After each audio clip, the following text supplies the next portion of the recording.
A chilling forecast of global confrontation loomed over The Hague as NATO leaders gathered for a summit that veered sharply from routine diplomacy to mounting urgency. With plans underway to raise defense spending to 5% of GDP, the alliance signaled it is no longer merely posturing.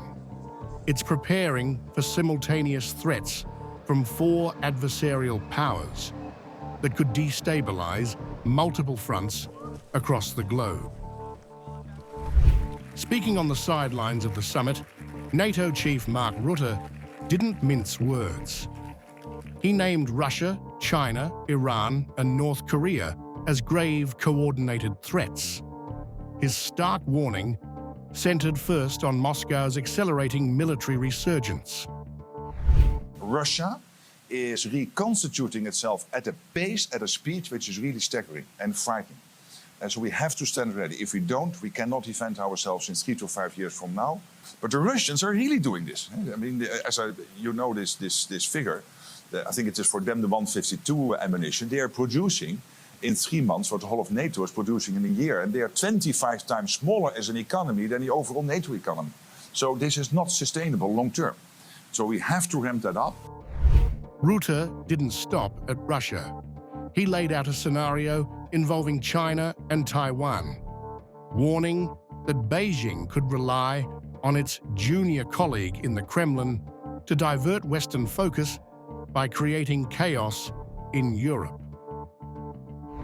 And we know the risks that we run with Taiwan, and that if that would happen, that obviously Xi Jinping will call his junior colleague in the Kremlin and tell him, hey, Vladimir, I back you up so much now, and you know who is really in power in this relationship. It's not you, it's the one on this side of the line.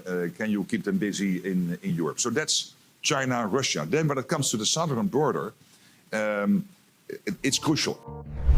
Expanding the threat matrix, Rutte pointed directly at Iran and North Korea, accusing both of actively supplying drones and technology to aid Russia's war effort in Ukraine.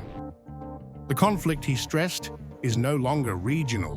It's part of an emerging global alliance against NATO. We see what China, North Korea and Iran are doing in supporting the war effort of Russia, the unprovoked war against Ukraine. So this is very serious business. Iran providing the drones technology to Russia and the drones themselves. And we see the impact they are having now in Ukrainian cities every day, killing innocent people. So this is all interconnected. So what we need to do is to make sure that we have the plans, the people, the money in place, and then we can protect our 32 allies. Rutte's blunt assessment resonates across European capitals where anxiety is mounting, with battle lines potentially stretching from Eastern Europe to the South China Sea. NATO's 32 allies now face a sobering recalibration, one that may force the alliance to brace for a conflict it once believed it could deter.